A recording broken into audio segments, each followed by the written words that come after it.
আল্লাহর হাবিব বলেন, বাইনা ইয়াদাইস সাআতি ফিতানান কাআন্নাহা কিতাউল লাইলিল মুযলিম ইউসবিহুর রাজুলু ফিহা মুমিনান ওয়া ইউমসি কাফিরান। আল্লাহর হাবিব বলেন, কিয়ামতের পূর্বে অন্ধকার গাঢ় কালো রাত্রের মতো ফিতনা বেড়েই চলবে। অবস্থাটা এমন হয়ে যাবে, সকালবেলা মানুষ ঘর থেকে বের হবে ইমানদার অবস্থায়, আর সন্ধ্যাবেলা যখন ঘুরবে তখন ইমানটা থাকবে না, কাফের হয়ে ঢুকবে। আল্লাহু আকবার। আমার কেমন যেন মনে হয় সেটা এখন চলমান, ঠিক কিনা বলেন? এই বাংলাদেশেই তার বহু প্রমাণ আছে না নাই? এখন অনেকে আছে হাদিস মানে না, আবার অনেকে আছে কোরআন মানে না, আবার অনেকে ইসলামের নামে জঙ্গিবাদ চর্চা করে, এরকম আছে না না? বহু লোক আছে বলে আমরা এখন লেখা হাদিস এটা মানি না, আবার বলে হাদিস মানি তবে সেইটা যেটা কোরআনের সাথে মিলে। আবার একদল বলে আমরাও দিন ধর্ম মানি, আল্লাহর হাবিবকেও মানি, তবে আমরা ঈসা আলাইহিস সালামের প্রতি একটু দুর্বল, আমরা মুসলিম তবে ঈসাই মুসলিম, এরকম আছে না নাই? মুসলিম কখনো ঈসাই মুসলিম হতে পারে না, মুসলিম আল্লাহর হাবিবের উম্মত। যে ব্যক্তি বলবে ঈসাই মুসলিম সে কাফের, ঠিক কিনা বলেন? এভাবে বিভিন্ন ভাবে মানুষকে প্রতারণার জালে বন্দী করে, গরিব মানুষদের অর্থের লোভ দেখিয়ে মানুষদেরকে খ্রিস্টান বানানো হচ্ছে, ঠিক কিনা বলেন? এই ছোট্ট বাংলাদেশে দল আর দল আছে না নাই? আবার দেখবেন এক হুজুরে কয় এক কথা, আর এক হুজুরে কয় আর এক কথা। কথা কন ১৫০০ বছরে প্রতিষ্ঠিত বিষয়গুলিকে নিয়ে অনেক মানুষ খোঁচাখুচি করে, ইমামদেরকে বৃদ্ধাঙ্গুল দেখায়, বলে মাযহাব মানা নাকি শিরক, এরাও ফিতনার শামিল, ঠিক কিনা বলেন? আবার অনেকে বলে সব ঠিক আছে কিন্তু নবীজি নাকি কিয়ামতের দিন শাফাআত করতে পারবে না, এরকম আছে না নাই? এক শায়েখ বললেন কিয়ামতের দিন নাকি নবীজি পাপের চিন্তায় পেরেশান থাকবে, বলে আমি মিজানের পাল্লার দিকে ফেলফেল করে তাকায় থাকবো, আমি নবীর পাপের পাল্লা ভারী হয় না নেকের পাল্লা ভারী হয়, আমি রসুল নিজে বাঁচবো কিনা এটার কোনো গ্যারান্টি নেই। এই কথা যে বলতে পারে সে আসাধ্য দরজার মালউন, এতে কোনো সন্দেহ নাই, ঠিক কিনা বলেন?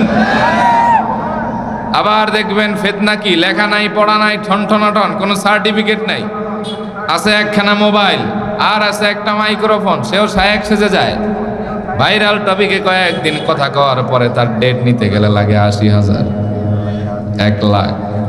কথা কন। আবার দেখা যায় বাংলাদেশের শিশু বক্তা আছে না নাই?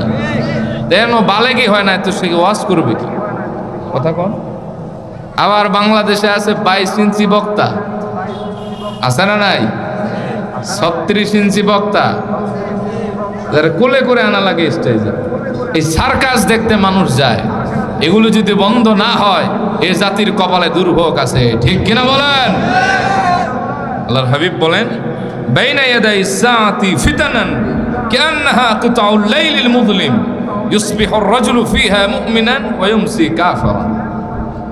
আল্লাহর হাবিব বলেন এমন সময় আসবে ফিতনাটা গাঢ় অন্ধকারের মতো রাত্রির মতো প্রভাব বিস্তার করবে। এই হাদিসের শেষ অংশে আল্লাহর হাবিব বলেন জাগতিক ফায়দার কারণে মানুষ দিন বিক্রি করবে। এরপরে আল্লাহর হাবিব বলেন কিয়ামতের অন্যতম আলামত হলো সময় দ্রুত পরিবর্তন হয়ে যাবে, সময় দ্রুত চলে যাবে। আল্লাহর হাবিব বলেন লা তাকুমুস সাআতু হাত্তা ইয়াতাকারাবাজ জামান, ততক্ষণ পর্যন্ত কিয়ামত হবে না যতক্ষণ না সময় দ্রুততার সাথে শেষ না হবে। ফাতাকুনাস সানাতু কাশ-শাহরি, একটা বছর একটা মাসের মতো হবে, বরকত পাওয়া যাবে না। এরপরে আল্লাহর হাবিব বলেন ওয়ায়াকুনাস শাহরু কাল জুমআ, একটা মাস একটা সপ্তাহের মতো মনে হবে। ফাতাকুনাল জুমআতু কাল ইয়াউমি, একটা সপ্তাহ মনে হবে একটা দিনের ন্যায়। ওয়ায়াকুনাল ইয়াউমু কাস-সাআ, আর একটা দিন হবে একটা ঘন্টার ন্যায়। এখন দেখলে মনে হয় সেই সময়টা বর্তমানে চলমান, ঠিক কিনা বলেন? এক জুমা থেকে আর এক জুমার সময়টা মনে হয় কয়েকদিন মাত্র। আগে এক রোজা থেকে আর এক রোজার দূরত্ব মনে হতো অনেক, কিন্তু এখন রোজা যাওয়ার পরে আর এক রোজা চলে আসে, এক ঈদ যাওয়ার পরে আর এক ঈদ চলে আসে, এক বার্থডে যাওয়ার পরে আর এক বার্থডে হাজির হয়ে যায়, ঠিক কিনা? অনেক সময় ফেসবুক না থাকলে আমরা বুঝতেই পারতাম না, মাঝে মাঝে রিমাইন্ডার দেয় যে আপনি 4 বছর আগে এমন ছিলেন, আপনি 3 বছর আগে এমন ছিলেন, আজকে আপনার বার্থডে। আমি নিজে জানি না, ফেসবুক জানে। আবার মাঝে মাঝে গুগল ফটো আমাদেরকে আপডেট দেয়। এই যে সময়গুলি চলে যায়, আল্লাহর হাবিব বলেন এটা হচ্ছে কিয়ামতের আলামত। এটা কি?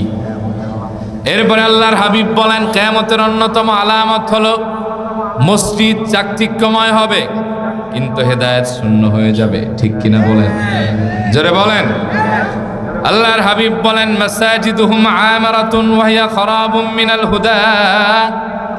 মসজিদগুলি হবে চাকচিক্যময়, দৃষ্টিনন্দন, আকর্ষণীয়, আলোকসজ্জায় সজ্জিত, কারুকাজ খচিত, কোনো কিছুর অভাব থাকবে না, কিন্তু দিন দিন মসজিদগুলি হেদায়েত শূন্য হয়ে যাবে। আজকে আমাদের মসজিদগুলি পাকা কিন্তু মুসল্লিগুলি কাঁচা। ঠিক কিনা? মসজিদে এয়ার কন্ডিশন আছে, বড় 5 লাখ টাকা দামের ঝাড়বাতি আছে, ইতালি থেকে আনা টাইলস লাগানো আছে, মখমলের বিছানা আছে, কিন্তু আগের মতো ইমানের মুসল্লি পাওয়া যায় না। কথা কন। আগে মানুষ মসজিদের সাথে অন্তরটাকে লাগিয়ে রাখতো, আজান হলে দৌড়াতো মসজিদের সবার আগে, আর এখন দেখি জুমার দিন ঢুকে সবার শেষে আর বের হয় সবার আগে। ঠিক কিনা বলেন? আগের সুন্নত পড়ে না, পরের সুন্নত পড়ে না। আবার আমরা দেখি কোটি টাকা দিয়ে মসজিদ বানিয়েছে, গম্বুজের অভাব নাই, কিন্তু সেই মসজিদ এখন আর মসজিদ নাই, পার্ক হয়ে গেছে। কথা কন। মানুষ প্রেমিকারে নিয়ে সেখানে ঘুরতে যায়।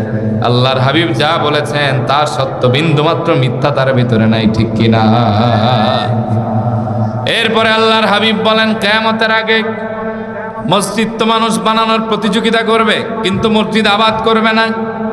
আল্লাহর হাবিব বলেন লা তাকুমুস সাআতু হাত্তা ইয়াতাবাহান নাসু ফিল মাসাজিদ।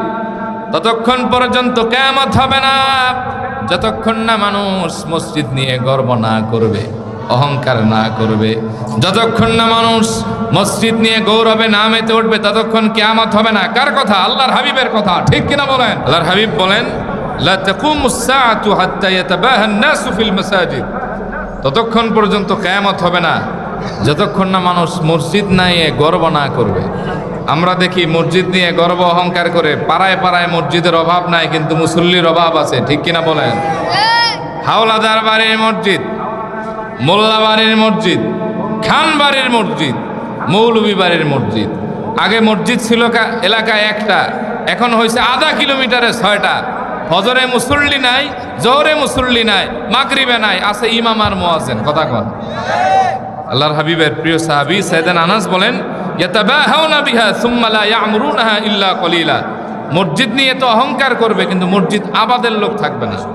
এখন আমরা দেখি কে সভাপতি হবে এটা নিয়ে মারামারি আছে না নাই? কে সেক্রেটারি হবে এটা নিয়ে মারামারি আছে, তলে তলে ষড়যন্ত্র আছে। এ এক দল পাকায়, এ আর এক দল পাকায়, কিন্তু মসজিদ কিভাবে ইবাদতমুখী হবে, মসজিদের মুসল্লিদের মান কিভাবে বাড়বে, এটা পাওয়া যায় না। এটা হচ্ছে কিয়ামতের আলামত। হাযা মা ইনদি ওয়াল ইলমু ইনদাল্লাহ আলাইহি তাওয়াক্কালতু ইলাইহি হুনীব আস্তাগফিরুল্লাহ লি ওয়া লাকুম ওয়া আতুবু ইলাইহি। আসসালামু আলাইকুম ওয়া রাহমাতুল্লাহি ওয়া বারাকাতুহু। আলহামদুলিল্লাহ, শুকরিয়া, জাযাকুমুল্লাহ আহসানাল জাযা। আজকের মাহফিলের প্রধান আকর্ষণ নবযুগের অলি ও আনসারুল হুদা হযরত মাওলানা নুরুল হাসান তাহুর সাহেবকে, তিনি চমৎকার করে কিয়ামতের আলামতের উপরে আমাদেরকে কোরআন সুন্নাহ থেকে আলোচনা করে শোনালেন।